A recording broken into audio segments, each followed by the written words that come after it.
मुझे ये बताइए कि जो अब कंज्यूमर का जो माइंडसेट है, क्या वो शिफ्ट हो पा रहा है from that owning a traditional home to this co owned fraction luxury properties? देखिए, ये डिपेंड करता है आपके पर्सनल फाइनेंशियल गोल्स और ऑब्जेक्टिव पे मान के। अब ऐसा नहीं है कि लोग पूरा हॉलिडे होम नहीं खरीदते हैं या नहीं खरीदना चाहिए। हम ऐसा नहीं कहते हैं। अगर आपको पूरा हॉलिडे होम भी लेना है तो it's a good investment. Reason being, देखिए 3 एडवांटेज होती हैं हॉलिडे होम इनमें इन्वेस्टमेंट करने के हमारे।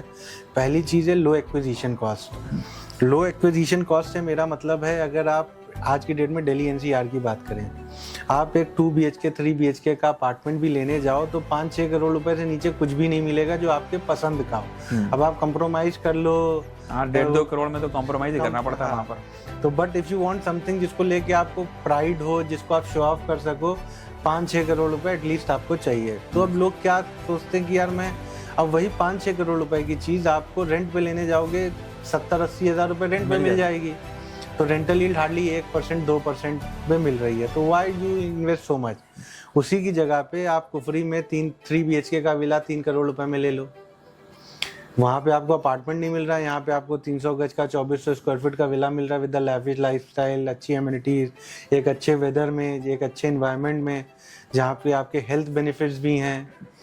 तो पूरा लेने में भी कोई बुराई नहीं है। जहाँ तक बात है फ्रैक्शनल ओनरशिप की, ये उनके लिए है या उन लोगों के लिए है कि जो अपना इन्वेस्टमेंट, ट्रेडिशनल इन्वेस्टमेंट तो करते ही करते हैं, या जिसके पास अफोर्डेबिलिटी इशू है, या फिर किसी को एक हैसल फ्री इन्वेस्टमेंट चाहिए, जिसके पास टाइम नहीं है बेसिकली। बिकॉज एंड जैसे मैंने बताया, इसको बाय करना भी बिल्कुल एफिशिएंट है। पूरा रिसर्च करने में भी आपको कुछ नहीं, हमारी टीम आपको पूरा असिस्ट करती है।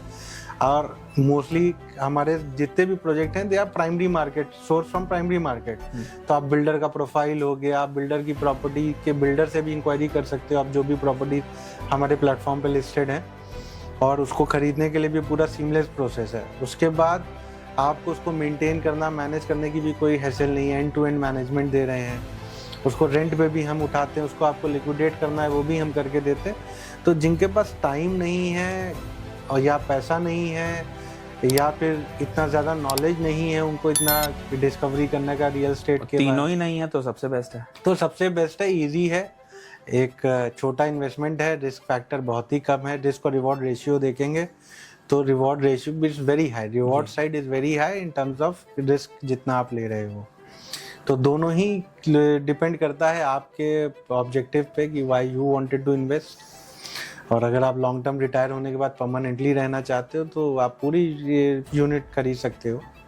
तो हॉलिडे होम्स मार्केट को आप डाउन द लाइन 5 इयर्स किस ग्रोथ के हिसाब से क्या मार्केट साइज देख रहे हैं इन इंडिया?